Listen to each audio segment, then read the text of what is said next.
हरे कृष्णा, सर्वांचं स्वागत आहे. आज आपला पहिला दिवस आहे आणि इस्कॉन मँगलोर तर्फे तुमचं हार्दिक स्वागत आणि आशा करते की हे 18 दिवस जे आहेत, हा जो प्रवास आहे तो त्यांनी तुम्हाला खूप आनंद, ज्ञान आणि मनाची शांती मिळेल. मी प्रथम मंगलाचरण म्हणते, मग हा वर्ग चालू करते. ओम अज्ञानतिमिरान्धस्य ज्ञानाञ्जनशलाकया चक्षुरुन्मीलितं येन तस्मै श्री गुरवे नमः। श्रीचैतन्यमनोभीष्टं स्थापितं येन भूतले स्वयं रूप कदा मह्यं ददाति स्वपदान्तिकम्। नम ओं विष्णुपादाय कृष्ण पृष्ठाय भूतले श्रीमते भक्ति वेदांत स्वामी इति नामिने। नमस्ते सारस्वते देवे गौरवाणी प्रचारिणे निर्विशेष शून्यवादी पाश्चात देश तारिणे। हे कृष्णा करुणा सिंधु दीनबंधु जगतपते गोपेश गोपिका कांत राधाकांत नमोस्तुते। तप्त कांचन गौरांगी राधे वृंदावनेश्वरी वृषभानुसुते देवी प्रणमामि हरिप्रिये।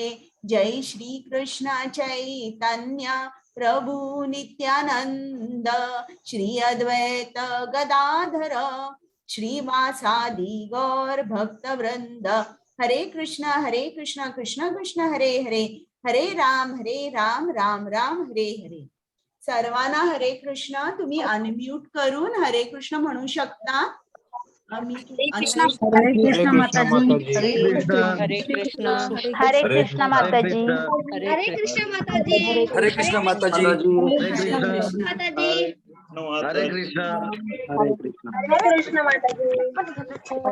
हरे कृष्ण हरे कृष्ण माताजी, हरे कृष्ण। आता सर्वांना मी म्यूट करते। हरे कृष्ण माताजी, हरे कृष्ण माताजी, हरे कृष्ण।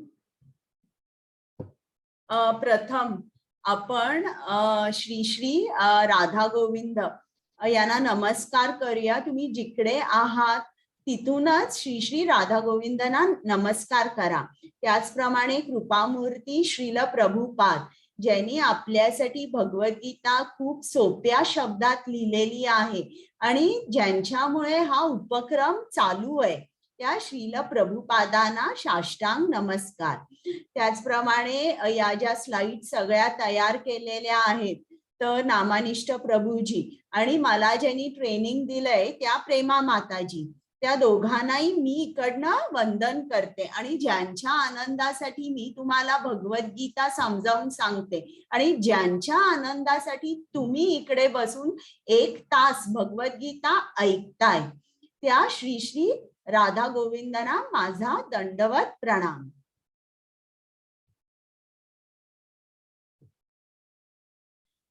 काल आपण यातल्या थोड्याशा स्लाइड्स केल्या होत्या, तर ज्यांनी काल जॉईन नाही केलाय क्लास त्यांच्यासाठी मी परत नंतर सांगणार आहे। पण एक छोटस प्रत्येक स्लाइडवर मी एखादं वाक्य बोलेन। इस्कॉन श्रील प्रभुपाद हे जेव्हा अमेरिकेत गेले, त्यांच्या गुरुनी त्यांना आदेश केला की तू इतका शिकलेला आहेस, तुझं इंग्लिश केवढं चांगलं आहे, तर तू कृष्ण नामाचा प्रसार कर, तू पाश्चात्य देशात जा आणि तिकडे भगवद्गीता आणि आपला हरे कृष्ण महामंत्र जो आहे तो लोकांना दे। तर त्यांचा आदेश जो आहे त्याचं पालन त्यांनी केलं कुठेही ते पाठी फिरले नाहीत आणि मग ते अमेरिकेला गेले. अमेरिकेमध्ये सॅन फ्रान्सिस्को मध्ये त्यांनी ही पहिली रथयात्रा आहे ती काढली. ती 1967 मध्ये ही पहिली रथयात्रा US मध्ये सॅन फ्रान्सिस्को मध्ये झाली. तेव्हा रथ आणि तिन्ही अर्चविग्रह श्री जगन्नाथ, बलदेव आणि सुभद्रा देवी हे तिन्ही जे अर्चविग्रह आहे त्यांचं पूर्ण कार्विंग, स्कल्प्टिंग हे सगळं तिकडेच झालं, अमेरिकेत झालं. इकडनं इंडियामधून काहीही पाठवलं नाही. त्याचप्रमाणे रथ सुद्धा जो तयार केला तो पूर्ण अमेरिकेतच तयार केला. आणि इकडे ही पहिली रथयात्रा तुम्हाला या स्लाइड मध्ये दिसते ती. इकडे श्रील प्रभुपाद हे अगदी लहानपणापासून भक्त होते आणि ते त्यांचं घर जे होतं ते घरी सर्व वैष्णव होते. त्यांच्या घरी रोज त्यांचे वडील श्रीमद भागवतम, चैतन्य चरितामृत रोज वाचायचे, रोज जप करायचे, आरती करायचे आणि प्रसादाचंच जेवण किंवा अन्न खायचे. आणि हे लहानपणापासून त्यांच्यावर संस्कार झाले. आणि हे लहान असताना साधारण 5 वर्षाचे असताना त्यांनी हट्ट केला की मला सुद्धा रथयात्रा करायची आहे आणि तुम्ही माझ्यासाठी रथ आणा. मग ते खूप त्यांच्या मुलाला प्रोत्साहन द्यायचे की हो, त्याची भक्ती जी आहे, जे भक्ती बीज होतं त्याचा भक्ती वृक्ष कसा होईल इकडे त्यांचं लक्ष असायचं. मग लगेच त्यांनी गल्लीत जे आपले फळवाले नाही तर भाजीवाले असतात त्यांच्याकडे हातगाडी असते, तर असं करून त्यांनी एक हातगाडी आणली आणि त्याला चांगलं पेंट वगैरे करून फुलांच्या माळांनी सजवून डेकोरेशन करून सुंदर रथ तयार केला. आणि श्रील प्रभुपादांनी आपल्या सर्व मित्रांना बोलवलं आणि त्यांच्या आयांना सुद्धा आमंत्रण दिलं आणि खूप छान त्यांनी रथयात्रा काढली. एका गल्लीच्या टोकातून ते दुसऱ्या गल्लीपर्यंत. आणि ही जी रथयात्रा होती त्यात त्यांचे सगळे मित्र, लहान लहान मित्र, काही मृदुंग वाजवतायत, काही जणांकडे टाळ आहे, तर हरे कृष्ण महामंत्राचा मंत्र म्हणत म्हणत त्यांनी ही रथयात्रा काढली. आणि मग परत घरी आल्यावर त्यांनी श्रील प्रभुपादांनी सर्वांना प्रसाद दिला आणि अशा तऱ्हेने ते मोठे वैष्णव झाले. ते त्यांच्या गुरुंना 1922 या साली भेटले, पण त्यांनी दीक्षा घेतली 1933 मध्ये घेतली. आणि युजली हे असं असतं की जेव्हा आपण गुरुकडे पहिल्यांदा जातो तेव्हा ते जे गुरु असतात त्यांची आपल्याला माहिती नसते. तुम्ही त्यांची पुस्तकं वाचता, त्यांच्याबद्दल जेव्हा त्यांनी लिहिलेली जी माहिती असते ती जेव्हा आपल्याला पटते मग आपण दीक्षा घ्यायची असते. इकडे इस्कॉन मध्ये सुद्धा ही पद्धत आहे. तुम्ही जर एकदम गेलात आणि तुम्ही म्हटलं की मला दीक्षा हवी आहे, तर असं नाहीये. तुम्हाला एक ते टाइम पिरियड देतात, तुम्हाला काय काय नियमांचं पालन करायचं हे सांगतात आणि मग नंतर ठरवतात. तर इकडे श्रील प्रभुपाद हे शिकलेले होते म्हणून त्यांचे जे गुरु होते भक्ती सिद्धांत सरस्वती, त्यांनी त्यांना सांगितलं की तू पाश्चात्य देशात जा आणि तिकडे तू प्रसार कर. आणि तेव्हा श्रील प्रभुपादांना वाटलं की पाश्चात्य देशात इतकं लांब जायचं हे कसं शक्य आहे. पण आपण पहिला प्रसार जो आहे तो भारतातच करूया. म्हणून त्यांनी हे भारतामध्ये झांसीमध्ये हे त्यांचं पहिलं प्रवचन झालं आणि त्या प्रवचनामध्ये अनेक लोक आली होती. पण त्यांचं प्रवचन ऐकून ते नंतर परत ते श्रील प्रभुपादांना भेटायला आले नाही किंवा तुम्ही आणि काही बोला, आम्हाला आणि काही सांगा असं त्यांनी म्हटलं नाही. आणि ते जेव्हा गृहस्थ होते तेव्हा सुद्धा ते घरी इतर लोकांना बोलवून भगवद्गीता, श्रीमद भागवतम यातले जे श्लोकांचे अर्थ आहेत ते समजावून सांगायचे. पण ते जे कार्य करत होते त्या कार्याला मोमेंटम मिळाला नाही. मग त्यांनी 1959 या साली दीक्षा घेतली, या साली संन्यास घेतला. आणि जेव्हा माणूस संन्यासी होतो तेव्हा इतर लोक त्याच्याकडे एका वेगळ्या दृष्टिकोनातून बघतात आणि तो जे काय सांगतो ते ऐकायची एक प्रवृत्ती असते. हेच जेव्हा गृहस्थ सांगतो तेव्हा त्या गृहस्थाला जास्त फॉलोवर्स मिळत नाही किंवा तो जास्त भक्त करू शकत नाही. पण संन्यास आश्रम हा सर्वात उच्च आश्रम मानला जातो. म्हणून त्यांनी संन्यास घेतला आणि त्यांनी ठरवलं की आता मी माझ्या गुरुनी जे मला सांगितलंय त्यांच्या आदेशाचं मी पालन करणार. मग जेव्हा त्यांनी संन्यास घेतला ते वृंदावनाची श्री राधा दामोदर मंदिरात गेले आणि तिकडनं त्यांनी आपलं लिखाण चालू केलं, ट्रान्सलेशन चालू केली आणि श्रीमद भागवतम, भगवद्गीता हे सगळं लिहायला सुरुवात केली. आणि त्यांनी एक मॅगझिन काढलं, बॅक टू गॉड हेड. आणि ते मॅगझिन छापण्यासाठी ते दिल्लीला यायचे. आणि ही इकडे तुम्हाला दिसते ही प्रिंटिंग प्रेस आहे, हा मालक आहे. आणि तिकडे ते झाल्यानंतर, प्रिंटिंग झाल्यानंतर ते स्वतः प्रूफ रिडिंग करायचे आणि स्वतः त्यांचे जे मॅगझिन आहे ते डिस्ट्रीब्यूट करायचे. रस्त्यावर उभं राहून, हॉटेलमध्ये जाऊन ते डिस्ट्रीब्यूट करायचे आणि लोकांना विनंती करायचे की तुम्ही वाचा. मग 1965 साली ते जलदूत नावाच्या एका शिप वरून, कार्गो शिप होती, या शिप वरून ते अमेरिकेसाठी रवाना झाले. आणि त्यांचा जो प्रवास होता तो एकदम म्हणजे साधा आणि प्लेझंट जर्नी आपण म्हणतो असा काही नव्हता.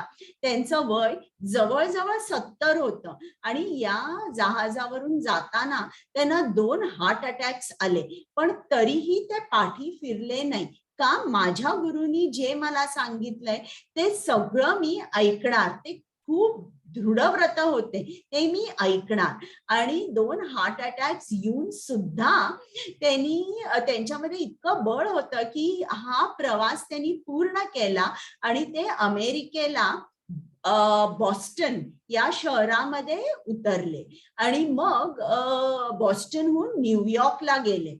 आणि न्यूयॉर्कमध्ये रोज दुपारी 2 ते 5 ते एका पार्कमध्ये, टॉम्किन्स स्क्वेअर पार्क मध्ये बसून 3 तास कीर्तन करायचे. आणि कीर्तन करता करता तिकडे बागेत जे वॉकला येत होते किंवा जी मुलं सायकलिंग करत होते ते येऊन तिकडे 10-15 मिनिटं बसायचे, ऐकायचे की हा माणूस काय म्हणतोय, हरे कृष्ण हरे कृष्ण. मग असं करत काही काही जणांना त्यांचं आवडलं, ते तिकडे जास्त वेळ बसू लागले, अर्धा तास 1 तास. मग त्यांना विचारायला लागले की हरे कृष्ण मंत्र म्हणजे काय आहे, कृष्ण कोण आहे, असे ते त्यांना प्रश्न विचारायला लागले. आणि मग हळूहळू त्यांचा जो भक्त परिवार होता तो वाढू लागला. आणि मग इकडे त्यांनी त्यांच्या भक्तांना सांगितलं, आता तुम्हाला जर हरे कृष्णा मंत्र म्हणायचा असेल तर तुम्ही पेटी शिका, मृदुंग शिका. आणि त्या तालावर जेव्हा तुम्ही म्हणाल तेव्हा तुम्ही इतरांना पण अट्रॅक्ट कराल, आकर्षित कराल.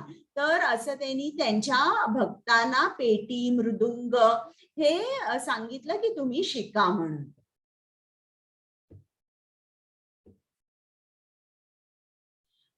तिकडे वेगवेगळ्या देशांमध्ये ते जात होते. तिकडे ते देशांमधले जे नेते होते त्यांना ते आवर्जून भेटायचे. श्रील प्रभुपादांना खूप वाटायचं की जगातले जर सर्व नेते हे जर कृष्णा भावनाभाविक जीवन जगले तर पूर्ण पृथ्वीवर सुख नांदेल. त्यांनी जवळजवळ 70 पुस्तकांचं ट्रान्सलेशन केलं. पुस्तक म्हणजे जे उपनिषद होते किंवा जे आपली भगवद्गीता, श्रीमद भागवतम अशा अनेक उपनिषद आणि अनेक ग्रंथांचा त्यांनी अनुवाद केला. हे त्यांचं पहिलं magazine back to Godhead.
इकडे तुमच्या लक्षात येईल की ते जवळजवळ 12 वेळेला पूर्ण भ्रमण केलं, म्हणजे राऊंड द ग्लोब 12 टाइम्स. आणि त्यांचं वय म्हणजे ऍट द एज ऑफ 70 त्यांनी हे सगळं चालू केलं. जवळजवळ 10 वर्षात त्यांनी प्रत्येक कॉन्टिनेंट मधले जवळजवळ सगळे देश जे आहेत त्या मुख्य देशांमध्ये जाऊन इस्कॉन मंदिराची त्यांनी स्थापना केली. हे आपले श्री श्री राधा गोविंद यांचा आशीर्वाद घेऊन आता आपण चालू करूया. हे आपले टेम्पल प्रेसिडेंट, मंदिर अध्यक्ष नामानिष्ठ प्रभूजी, त्यांनी या पूर्ण स्लाइड्स तयार केलेल्या आहेत. आणि त्यांनी जर मनावर घेतलं नसतं तर हा उपक्रम झाला नसता. तर आपलं जे मंदिर आहे इस्कॉन मँगलोरचं, ते कोकोनट गार्डन रोड, टॉलगेट, कद्री इकडे स्थित आहे. तुम्ही कधीही मँगलोरला गेला तर निश्चित आपल्या मंदिरात जाऊन या.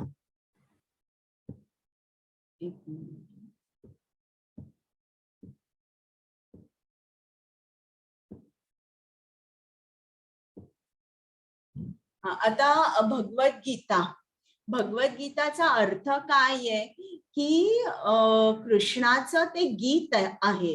म्हणजे भगवतचा अर्थ भगवान होतो आणि गीताचा अर्थ म्हणजे संगीत. आता भगवानचा अर्थ काय आहे तो डिटेलमध्ये आपण उद्या बघणार आहोत की कृष्णाला भगवान का म्हटलेलं आहे. आता भगवद्गीतेमध्ये आपण काय शिकणार आहोत, कुठले विषय आहेत याबद्दलची थोडीशी माहिती देते. तर प्रथम ईश्वर म्हणजे कोण आहे, परमेश्वर म्हणजे कोण आहे, सर्वोच्च देव कोण आहे हे सगळं, किंवा सर्वोच्च नियंत्रक कोण आहे, कृष्ण कोण आहे हे सगळं आपण शिकणार आहोत. मग जीव म्हणजे कोण आहे हे आपण शिकणार आहोत. प्रकृती म्हणजे काय आहे, ती प्रत्येक जीवावर कसं काम करते किंवा प्रकृतीचा इफेक्ट प्रत्येक जीवावर कसा होतो हे आपण शिकणार आहोत. काळ, काळ म्हणजे काय हे पण आपण शिकणार आहोत. आणि कर्म, कर्म म्हणजे काय आणि कर्मामुळे आपण कसे बांधील होतो. आणि समजा जर आपण कृष्णासाठी काही कार्य केलं तर त्याच्यापासून, त्या कर्मापासून आपल्याला काय मिळतं हे आपण शिकणार आहोत. आता भगवद्गीता मध्ये आपले जे काही आपण आयुष्यामध्ये आपले काही प्रॉब्लेम्स असतात किंवा जिकडे आपल्याला त्याची उत्तरं मिळत नाही की हे का झालं असं, किंवा आपण असे एका क्रॉस रोडला येऊन थांबतो की आता कुठे जायचं, इकडे जायचं की इकडे जायचं. मग त्यावेळेला जर आपण भगवद्गीता उघडली तर आपल्याला बरीच उत्तरं आपली मिळू शकतात, जर आपल्याला ती भगवद्गीता समजली असेल तर. महात्मा गांधी हे रोज भगवद्गीता वाचायचे आणि अल्बर्ट आइन्स्टाईन सुद्धा वाचायचे. आता इकडे जर तुम्ही बघितलं असेल तर आपण इकडे एक चित्र दाखवलंय, एक मुलगा गाडी चालवतोय. तर प्रत्येक जर तुम्ही बघितलं असेल तर काही नियम असतात. म्हणजे समजा जर आपण गाडी चालवतोय, एक तर रस्त्याचेही नियम असतात, आपण कशी चालवली पाहिजे. आणि दुसरे न्यूटन्स लॉ ऑफ मोशन म्हणजे एक प्रिन्सिपल असते. जर तुम्हाला गाडी चालवायची असेल वगैरे, फिजिक्स असतं त्याच्यामध्ये. जर तुम्ही कुठली शिप बघितली नाही तर एरोप्लेन बघितली, त्यांचे आणि वेगळे काही काही असतात नियम. म्हणजे जसं शिप असेल तर आर्किमिडीज प्रिन्सिपल असतो. त्याचप्रमाणे हे आपलं जीवन आहे आणि आपल्याला जीवनामध्ये खूप आनंद हवाय. अनादी कालापासून मनुष्य फक्त आनंदाच्या शोधात आहे. तर तो आनंद आपण कसा मिळवायचा? आपण जनरली एक प्रत्येकाला वाटतं की आनंद म्हणजे it is related to mind. म्हणजे जर माझं मन आनंदी असेल तर मी आनंदी, माझ्या मनाला अमकी अमकी गोष्ट हवी आहे, ती नाही मिळाली म्हणजे मी दुःखी होतो. तर हा एक आपला कॉन्सेप्ट असतो. आनंद आणि दुःख म्हणजे आपण मनाशी रिलेट करतो. पण जेव्हा तुम्हाला समजेल, आता जसं आपण पुढे शिकू तसा आनंद म्हणजे ही आत्म्याशी संबंधित आहे. आत्म्यापासून आनंदाचा उगम आहे. मग आपण आत्म्याशी कसं कनेक्ट करायचं, आपण कुठलं कर्म करायचं, काय करायचं किंवा आपल्याला आनंद मिळेल. ज्याप्रमाणे जेव्हा तुम्ही गाडी चालवता तेव्हा तुम्हाला त्या गाडीबद्दल माहिती पूर्ण हवी असते की इकडचा गिअर कुठला आहे किंवा ऍक्सिलरेटर, ब्रेक वगैरे सगळ्याची माहिती जेव्हा तुम्हाला पूर्ण मिळते तेव्हा तुम्ही ती ड्राईव्ह एन्जॉय करू शकता. मग आता हे आपलं जीवन आहे, तर या जीवनाचे नियम कुठे लिहिलेले आहेत? हे भगवद्गीतेमध्ये दिलेले आहेत. भगवद्गीता म्हणजे एक इन्स्ट्रक्शन मॅन्युअल आहे जे कृष्णाने अर्जुनाला सांगितलं युद्धाच्या वेळेला. आता इस्कॉनचीच भगवद्गीता का? आता तुम्ही इकडे तुम्हाला जी स्लाइड दिसते, इकडे तुम्हाला दिसते कृष्णाने ही भगवद्गीता ब्रह्मदेवाला सांगितली. ब्रह्मदेवानी नारद मुनींना सांगितली आणि मग नारद मुनीने आपल्या शिष्याला असं करत श्रील प्रभुपादांनी आपल्याला ही गीता पुस्तकात लिहून ठेवली आहे. श्रील प्रभुपादांनी आपल्याला सांगितलेली आहे. आणि हे जे ज्ञान श्रील प्रभुपादांनी आपल्यासाठी लिहून ठेवलंय किंवा सांगितलेलं आहे, हे ज्ञान प्रामाणिक आहे, जेन्युइन आहे, अनअडल्टरेटेड आहे. त्याच्यामुळे जेव्हा आपण हे ज्ञान वाचतो तेव्हा आपल्याला खरोखर आनंद मिळतो आणि त्या ज्ञानाचा आपण उपयोग करू शकतो.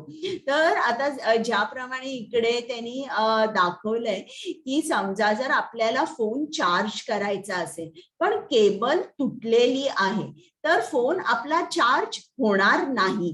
त्याचप्रमाणे जेव्हा आपण ज्ञान मिळवतो ते ज्ञान एका प्रामाणिक गुरु कडून जेव्हा आपण मिळवतो, जो गुरु परंपरेमध्ये आहे त्याच्याकडून योग्य मार्गाने जेव्हा ज्ञान आपल्याला मिळतं तेव्हा आपण कृष्णाचा संदेश समजू शकतो आणि त्याप्रमाणे आपण आचरण करू शकतो. तर म्हणून ही जी भगवद्गीता जशी आहे तशी, काल मला कोणीतरी प्रश्न विचारला होता की श्रील प्रभुपादांनी आपल्याला त्यांच्या मनाला जसं पटेल तशी गीता लिहिली का, तर नाही, त्यांच्या गुरुनी सांगितली, त्यांच्या गुरुना त्यांच्या गुरुनी सांगितली, असं करून शेवटी हे कृष्णापर्यंत जातं.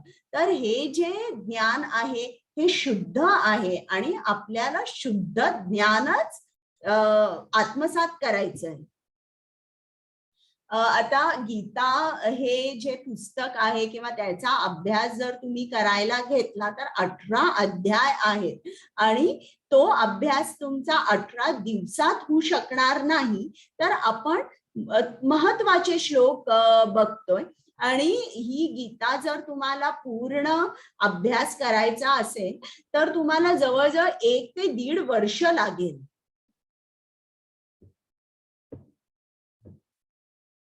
आता मी गीता महात्म्य लावते. आवाज येतोय का कुमुद माताजी?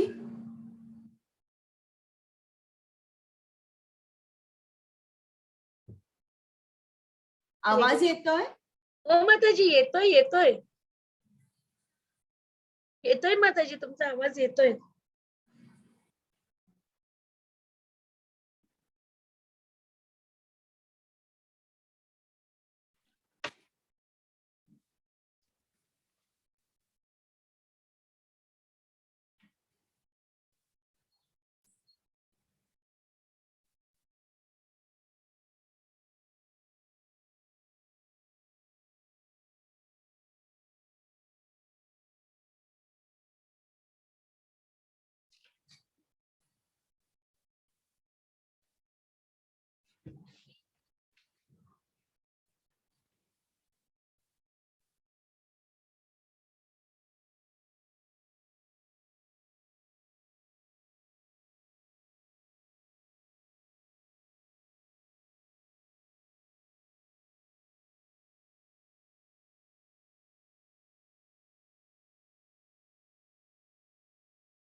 तर आता आपण बघितलं गीता महात्म्य. पद्मपुराणात लिहिलेलं आहे की जे कोण गीतेचं रोज पठण करतात किंवा अभ्यास करतात त्यांचा अभ्यास पूर्ण होण्यासाठी किंवा त्याचं फळ मिळण्यासाठी गीता महात्म्य हे त्यांनी जरूर म्हणावं. म्हणून मी आता ही स्लाइड लावली. तर त्यातला एक जो श्लोक आहे त्या श्लोकाचा अर्थ फक्त मी सांगते, बाकीचं मी नंतर सांगेन तुम्हाला. तर गीता जी आहे तर गीतेला सार म्हटलंय, सर्व उपनिषदांचा सार. जवळजवळ महत्वाची उपनिषद 108 आहेत आणि या उपनिषदाची तुलना एका गायी बरोबर केलेली आहे आणि जो दोहन करतोय त्याला गोप म्हटलंय, श्रीकृष्ण. आणि जे गायीचं वासरू आहे त्याची तुलना अर्जुनाबरोबर केलेली आहे आणि गायीचं जे दूध आहे त्याला अमृत म्हटलंय, तर गीता अमृत. आणि हे जे अमृताचं पान जे करणारी लोक आहेत त्या लोकांना नशीबवान आणि बुद्धिमान असं म्हटलेलं आहे.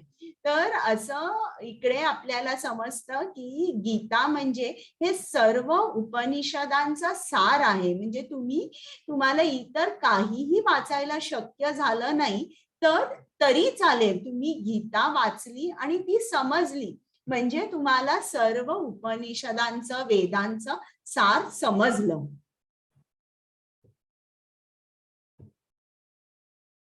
आता आपण चालू करतोय अध्याय पहिला. तर आता इकडे मूड काय होता कृष्णाचा किंवा अर्जुनाचा. अर्जुन युद्धासाठी तयार होता आणि कृष्ण त्याचा सारथी झाला होता आणि दोघही युद्धभूमीवर सज्ज होते. आणि युद्धभूमीमध्ये जेव्हा अर्जुनानी बघितलं की ही सगळी कौरव सेना आहे, त्याचे आजोबा आहेत, त्याचे गुरुजन आहेत, तर हे बघून तो खूप घाबरला आणि तो म्हणाला की मी युद्ध करणार नाही.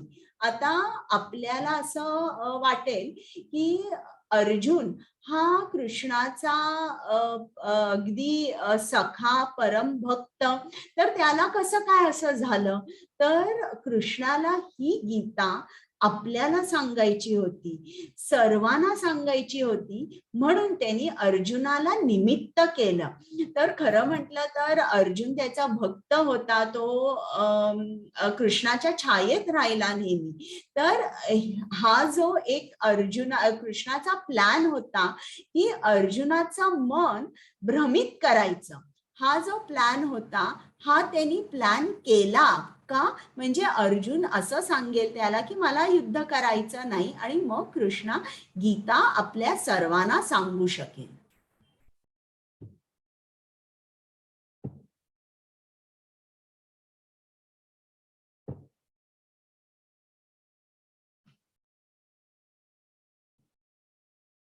आता इकडे तुम्हाला या स्लाइड मध्ये दिसतंय की कृष्णाने अर्जुनाला युद्ध करायचं नव्हतं आणि त्यांनी कृष्णाला सांगितलं की दोन्हीही सेनेच्या मध्ये तू माझा रथ ने. मग त्याप्रमाणे कृष्ण दोन्ही सेनेच्या मध्ये रथ घेऊन उभा आहे. आता यात भगवद्गीतेमध्ये 700 श्लोक आहेत. त्या 700 श्लोकापैकी पहिला श्लोक जो आहे तो फक्त एकच श्लोक धृतराष्ट्राने म्हटलेला आहे. संजयने 41, कृष्णाने 574 आणि अर्जुनाने 84. तर हे श्लोक जे आहेत ही संख्या दिलेली आहे, कोणी किती श्लोक म्हटलेले आहेत. तर आता आपण हा प्रवास चालू करूया. प्रत्येक प्रवास एका पावलाने सुरू होतो.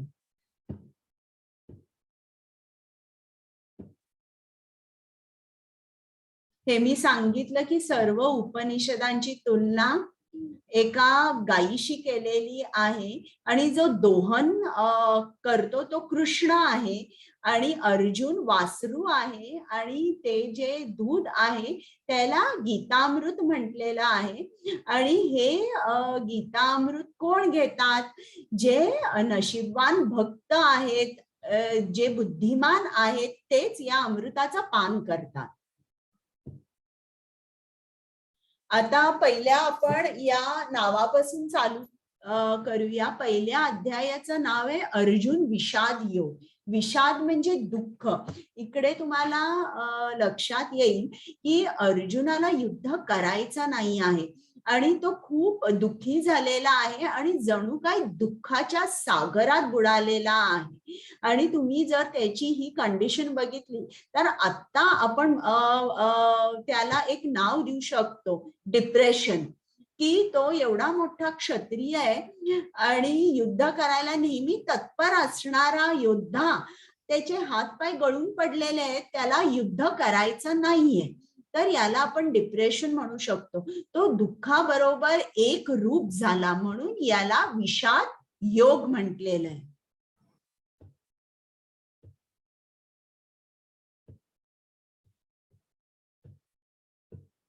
आता तुम्ही हात वर करा, मी तुम्हाला काही प्रश्न विचारीन, मग तुम्ही उत्तर देऊ शकता. इकडे धृतराष्ट्र तुम्हाला दिसतोय, तर हा जो धृतराष्ट्र आहे त्याच्या चेहऱ्याचे भाव तुम्ही काय मला सांगू शकाल? काय वाटतंय त्याच्या चेहऱ्याकडे बघून?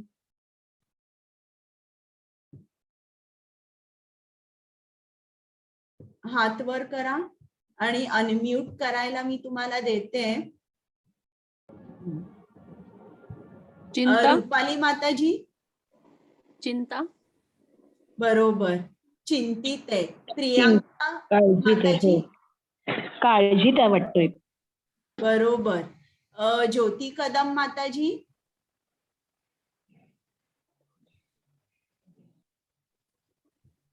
आणि काळजीत आहे. हा, बरोबर आहे. अधर्मीय आहे. हो.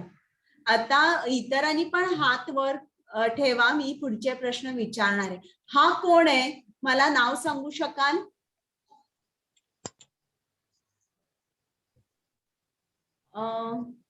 रचना माताजी. अर्जुन. करेक्ट. परिणिता माताजी, तुम्ही त्याच्या चेहऱ्याकडे बघून काय सांगता येईल तुम्हाला? त्यांना टेन्शन, अर्जुनला पण टेन्शन आलेलं आहे, म्हणजे खूप चिंतित आहेत ते की कसं होणार, म्हणजे सगळ्या भावांबरोबरच युद्ध करायचं आहे आपल्याला. बरोबर. गॅलेक्सी, तुमचं नाव काय आहे?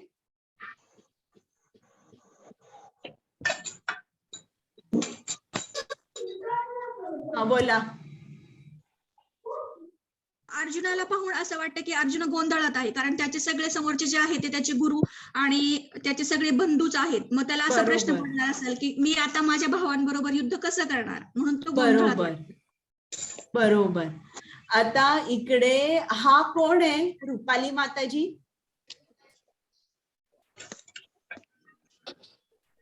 दुर्योधन. बरोबर. आता पुढे तुषार प्रभूजी, मला सांगा, दुर्योधन कडे बघून तुम्हाला काय वाटतंय? हॅलो. हा, बोला. हा, तो आपल्या कूटनीती करण्याचा प्रयत्न करतोय. हा, आणि सरिता माताजी. क्रोधित दिसतोय तो. क्रोधित दिसतोय. बरोबर. तर आणि भूमिका माताजी. अहंकार आणि भयंकर आतमध्ये खूप सारं साठवून काहीतरी डोक्यात ठेवून आहे तो, असं वाटतंय. बरोबर बरोबर. म्हणतात ना, face is the index of mind, म्हणजे चेहऱ्याकडे बघून आपण सांगू शकतो. आणि हे जे सगळे स्लाइड्स आहेत किंवा जे काय आम्ही तुम्हाला पुढे सुद्धा स्लाइड्स दाखवते, बऱ्याचशा स्लाइड्स श्रीला प्रभुपादांच्या भक्तांनी तयार केलेल्या आहेत. आणि हे सगळं जे आहे हे भगवद्गीतेत आहे. दुसऱ्या अध्यायात अर्जुनाचं वर्णन करताना म्हणजे असं आहे, अश्रुपूर्णा कुलेक्षणम, म्हणजे त्याच्या डोळ्यामध्ये अश्रू आहेत. केवढा मोठा योद्धा आहे, पण आज त्याच्या डोळ्यामध्ये अश्रू आहेत. तर हे जे तुम्हाला स्लाइड्स मध्ये बघता, हे ऍक्च्युली पुस्तकामध्ये लिहिलेलं आहे.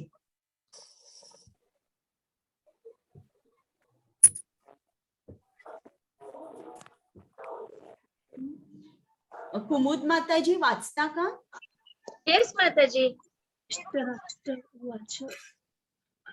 ओके. धृतराष्ट्र उवाच कर्मक्षेत्रे कुरुक्षेत्रे समवेतायुयुत्सवः मामका पांडवाश्चैव किम अकुर्वत संजय. हरे कृष्ण माताजी. हरे कृष्ण.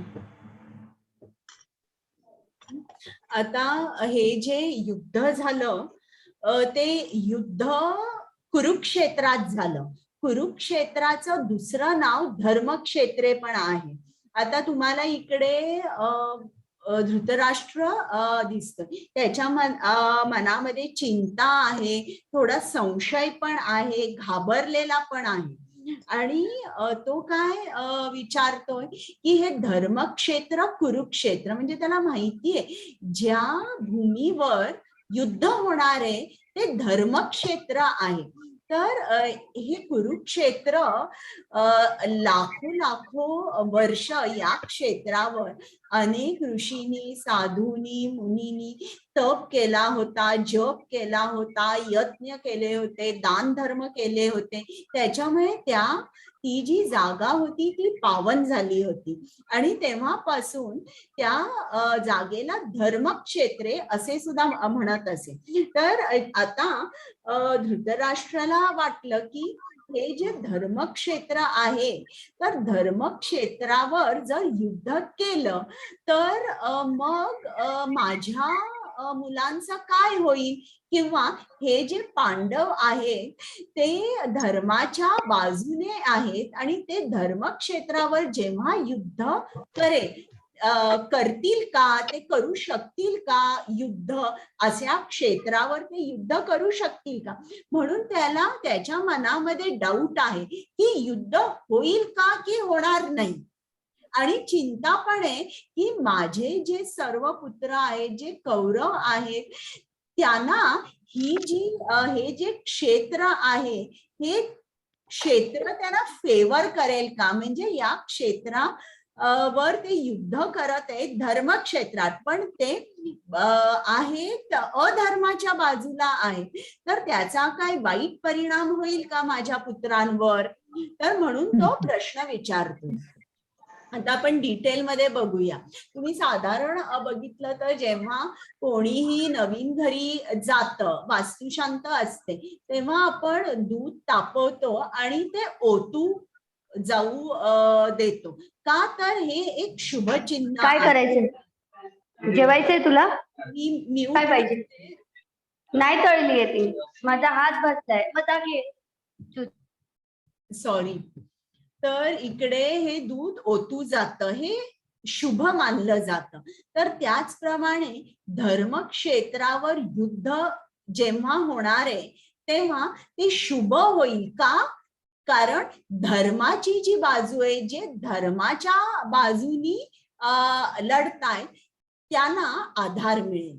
आणि आता जेव्हा आपण दुधामध्ये लिंबू पिळतो, त्या लिंबू पिळल्यानंतर दुधाचे 2 भाग होतात, एक म्हणजे असं पाणी राहतं आणि दुसरं म्हणजे पनीर. तर त्याचप्रमाणे धृतराष्ट्राचा धाकटा भाऊ हा पांडू होता आणि पांडूचा मृत्यू झाल्यानंतर टेक्निकली आपण जर बोललो तर मोठ्या भावानी आपल्या लहान भावाच्या मुलांना आपल्या मुलांप्रमाणेच बघितलं पाहिजे, पण तसं धृतराष्ट्राने केलं नाही. ज्याप्रमाणे लिंबू पिळल्यावर या दुधाचे 2 भाग होतात, त्याचप्रमाणे त्यांनी सुद्धा त्या मुलांचे, जे दोघही कुरुवंशी होते, त्यांनी पांडूच्या पुत्रांना पांडव असं म्हटलं आणि आपल्या मुलांना कुरुवंशी मानलं. त्यांनी कधीच मानलं नाही की पांडव हे सुद्धा कुरुवंशी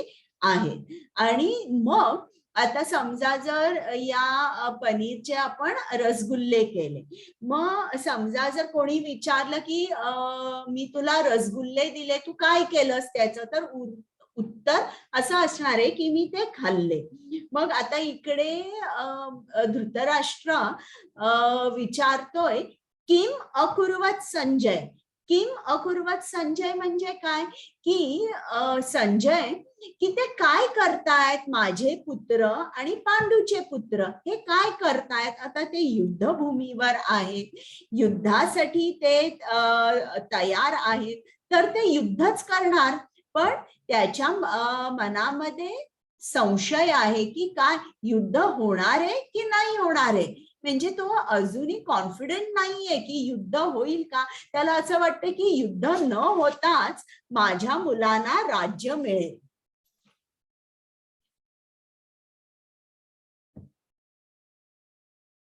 हरे कृष्ण कुमुद माताजी.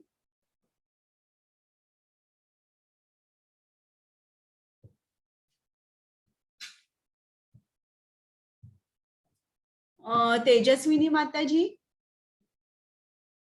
म्यूट केलंय का मी.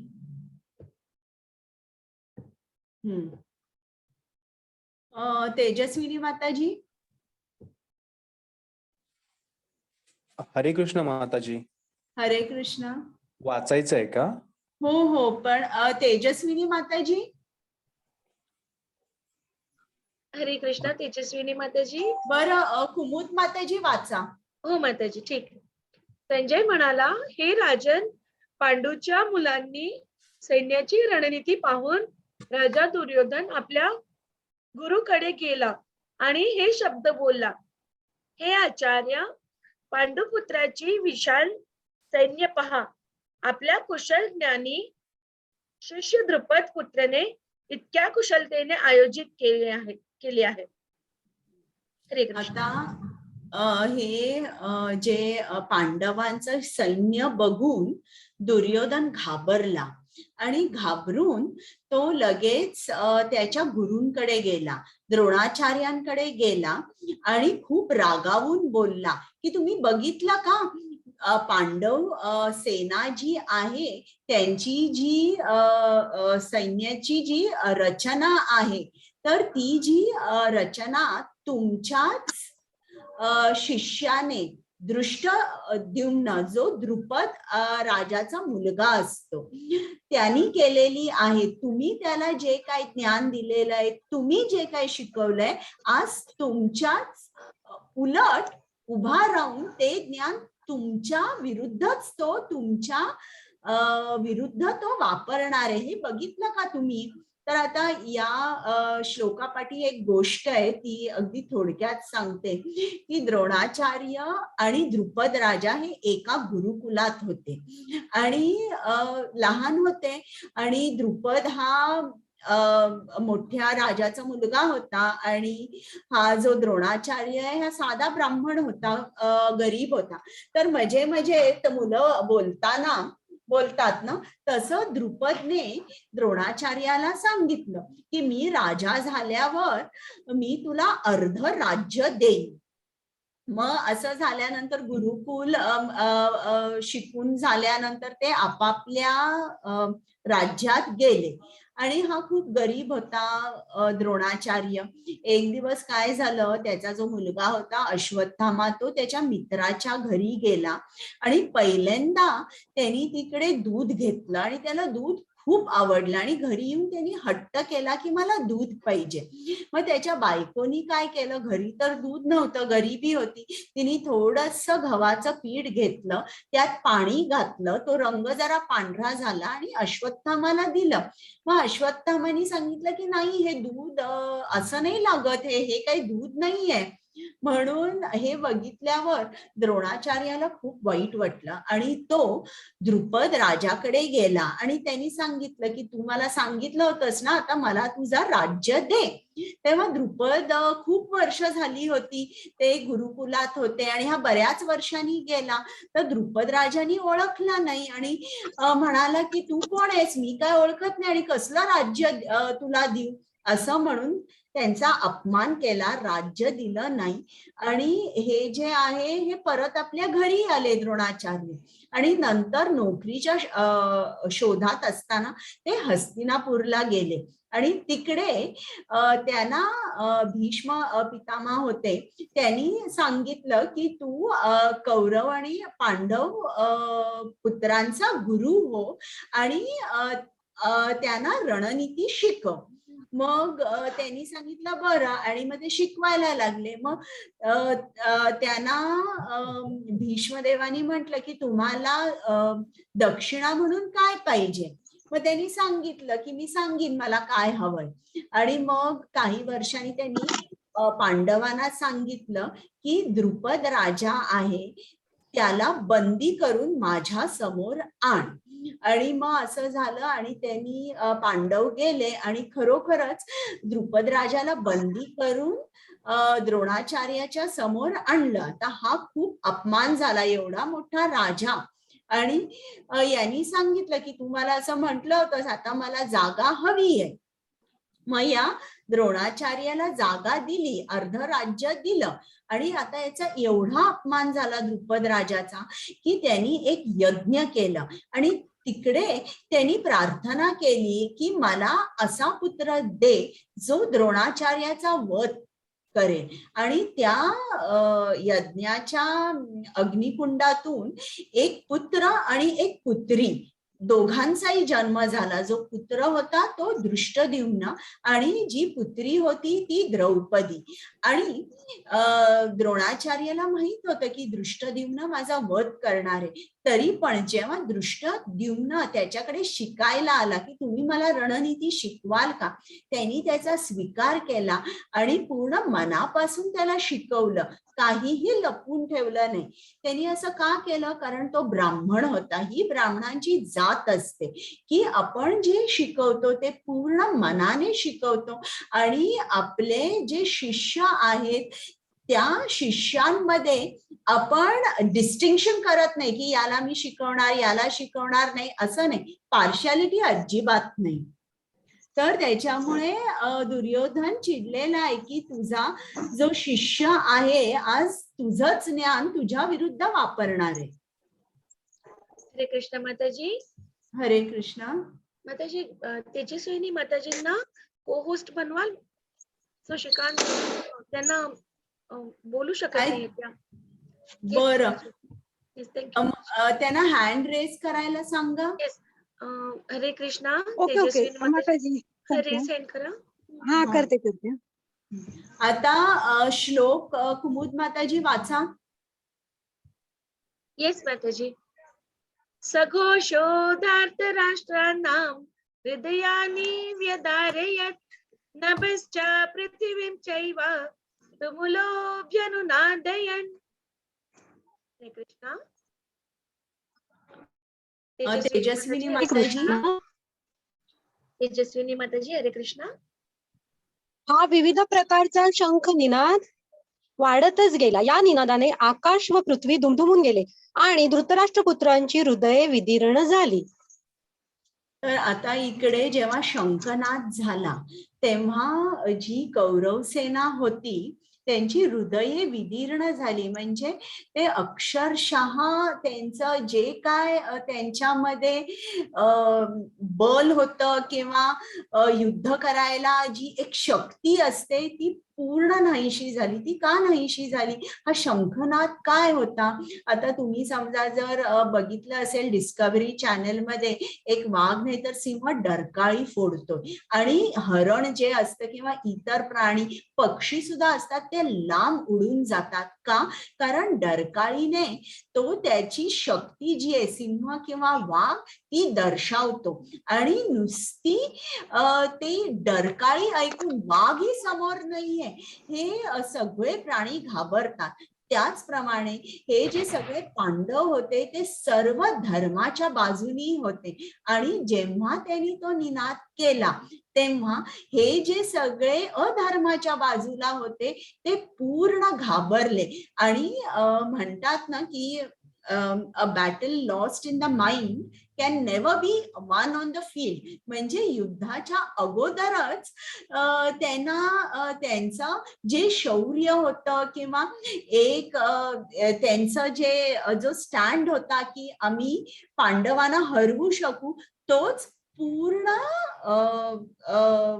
खाली पडला. म्हणजे जे फाउंडेशन होतं त्यांचं, की जे आपण कुठलंही युद्ध जेव्हा करतो तेव्हा आपल्या मनामध्ये एक शक्ती असते, ती शक्ती पूर्ण निघून गेली. ज्याप्रमाणे समजा जर एक चोर असेल आणि तो रस्त्यावरून चाललेला आहे आणि त्यांनी जर पोलिसाच्या गाडीचा सायरन ऐकला तर तो लगेच तिकडे आहे तिकडची जागा सोडून जाईल का? कारण त्याला माहिती आहे की मी काय केलेला आहे आणि याचा परिणाम काय होईल, आणि पोलिसाकडे ती पूर्ण पॉवर आहे की तो चोराला पकडेल. त्याचप्रमाणे या कौरवांना सगळं माहित होतं की त्यांनी काय केलंय, की ते अधर्माच्या बाजूला आहे, म्हणून त्यांची हृदये विदीर्ण झाली. आता आपण इकडे बघतोय की मी जरा म्यूट करते. सर्वजण हरे कृष्णा.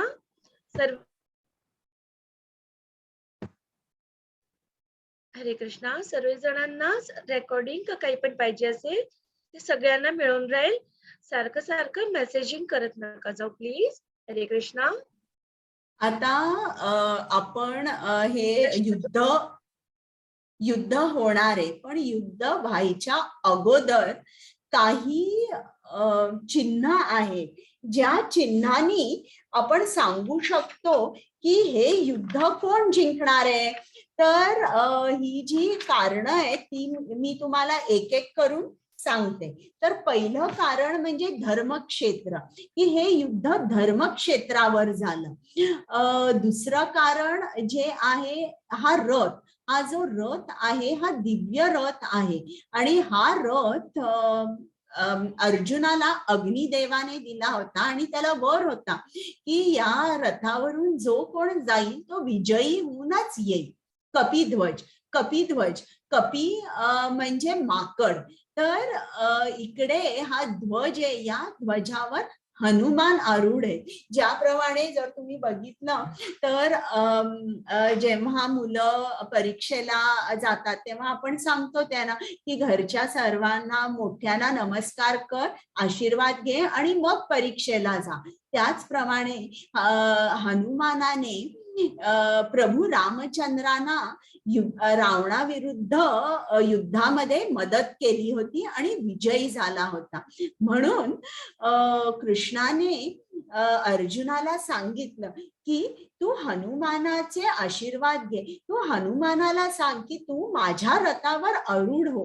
म्हणजे हा एक वैष्णव शिष्टाचार आहे की ज्यांनी युद्ध केलं, प्रभू रामचंद्रांची सेवा केली आणि विजयी झाला, आता तू त्याचं मार्गदर्शन घे, त्याचे आशीर्वाद घे.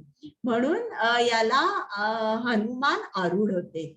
शंखनाद, शंखनादाचं मी तुम्हाला आत्ताच सांगितलं की ते सगळे घाबरले, खूप घाबरले, म्हणजे हृदये विदीर्ण झाली आणि अशा परिस्थितीत काही कोणी युद्ध जिंकू शकत नाही. तर इतका परिणाम झाला.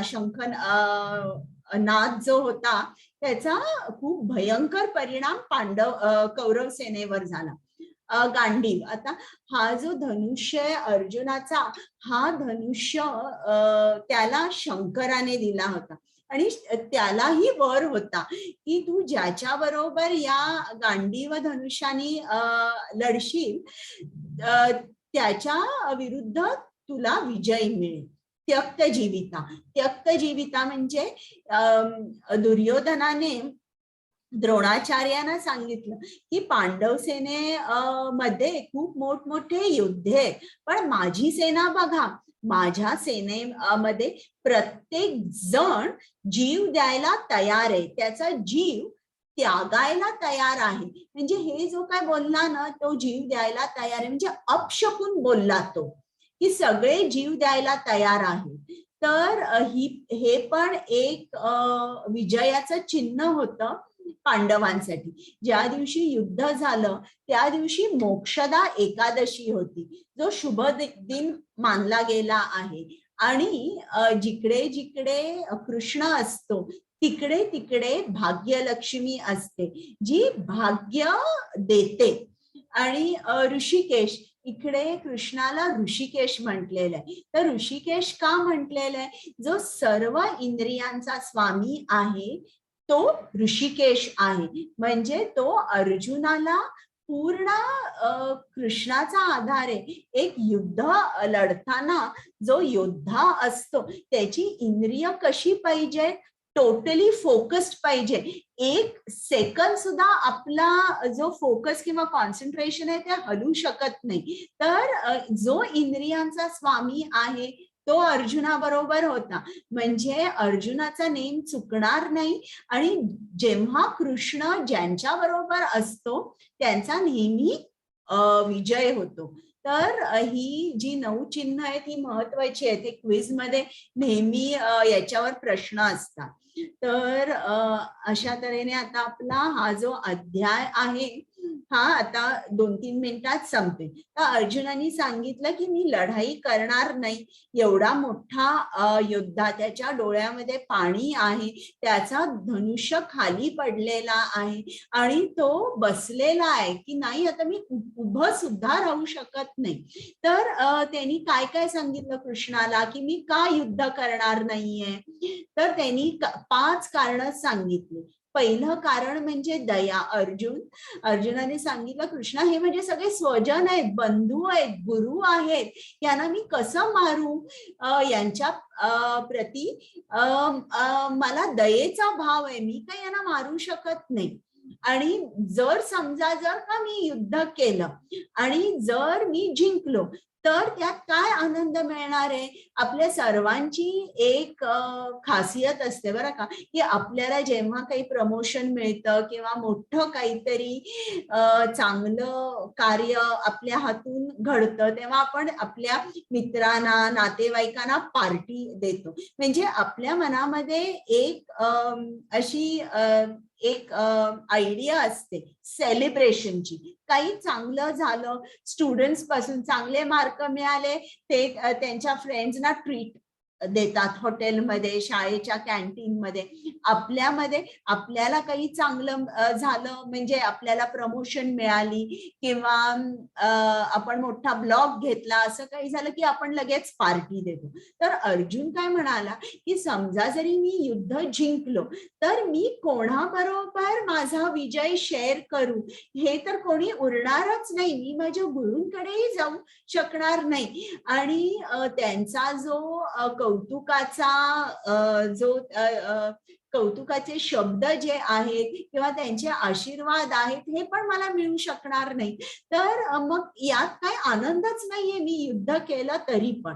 आणि कृष्णा हे पाप आहे, स्वतःच्या गुरुना, आजोबांना, बंधूंना मारायचं हे मोठं पाप आहे. हे काय पाप मी करणार नाही. आणि पारिवारिक परंपरा तू म्हणतोस या सर्वांना मार, हे जर सर्व या सैनिकांना मी मारलं तर त्यांची घरं उद्ध्वस्त होतील.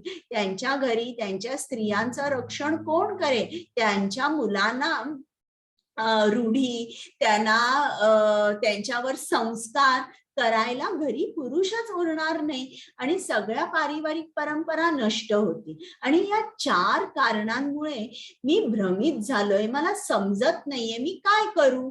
युद्ध करू की युद्ध करू नको? आता ही जी सर्व कारणं आहेत या सर्व कारणांची उत्तरं की तुझी ही कारणं कशी चुकीची आहेत. आता वाचताना आपल्याला वाटतं की बाबा ही किती बरोबर अर्जुनाने परफेक्ट कारणं सांगितलेली आहेत, मला युद्ध करायचं नाही. पण उद्याच्या अध्यायात तुमच्या लक्षात येईल की कृष्णाने ही सगळी कारणं आहेत त्याच्यावर एकदम परफेक्ट रामबाण उत्तर दिलेलं आहे. आणि हे पारिवारिक परंपरेचं जे उत्तर कृष्णाने दिलंय ते 3ऱ्या अध्यायात दिलंय. तर उद्या आपण बघूया की कृष्ण काय सांगतोय.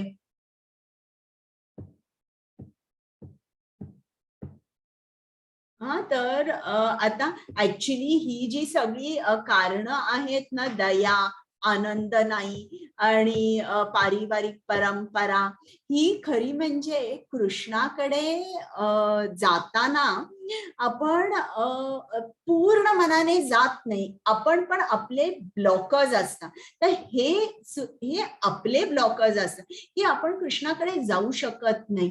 का नाही? कोणी म्हणे सारखं जप करायचा, मग तुम्ही तुमच्यावर किती रिस्ट्रिक्शन असतात, हे खायचं नाही, ते खायचं नाही, नॉनव्हेज नाही खायचं, रेस्टॉरंट मध्ये नाही जायचं, मग काय या जीवनात आनंद नाहीये. कोणी म्हणेल की आमच्या परिवारामध्ये अशी परंपराच नाहीये की कृष्णाचा जप करायचा, आम्ही इतर देवदेवतांचा जप करतो. किंवा कोणी म्हणेल 2-2 तास जप करायचा, फॅमिलीकडे नाही लक्ष द्यायचं, हे मला पाप वाटतं, मला तर काही हे पटत नाही. तर आपले सुद्धा असे ब्लॉकर्स असतात आणि हे सगळे जे ब्लॉकर्स आहेत, हे ब्लॉकर्स तुम्ही जेव्हा 18 दिवस पूर्ण कराल तेव्हा या ब्लॉकर्सचं उत्तर किंवा आपण का अडकतोय एका ठिकाणी आणि पुढे कसं जायचं हे आपल्याला समजेल. तर आता आज आपण काय बघितलं, जर आपल्याला आनंद हवा असेल तर आपल्याला काही सेट ऑफ इन्स्ट्रक्शन्स फॉलो करावी लागतात. ते एक भगवद्गीता आपल्या जीवनाचं आपल्याला ते मॅन्युअल बनवावं लागतं की नाही, हे मॅन्युअल आहे, याप्रमाणे मी चालणार आहे. मग आपण बघितलं भगवद्गीतेत 5 विषय सांगितलेले, ते कुठले? ईश्वर, जीव, प्रकृती, काळ आणि कर्म. मग अर्जुनाने सांगितली 5 कारणं की मी युद्ध का नाही करणार. आणि आपल्याला श्रील प्रभुपादांनी सांगितले की अर्जुन पांडव पांडवांचा विजय निश्चित होता. तर ती 9 कारणे त्यांनी आपल्याला सांगितलेली आहेत. तर आता तुमचे काही प्रश्न असतील तर मी घेते.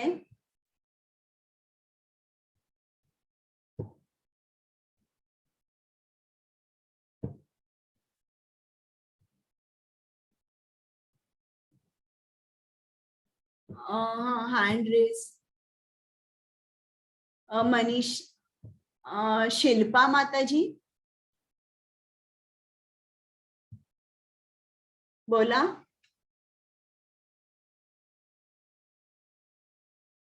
बरं, मी अनम्यूट नाही केलंय का? मी 1 मिनिट रेकॉर्डिंग बंद करते.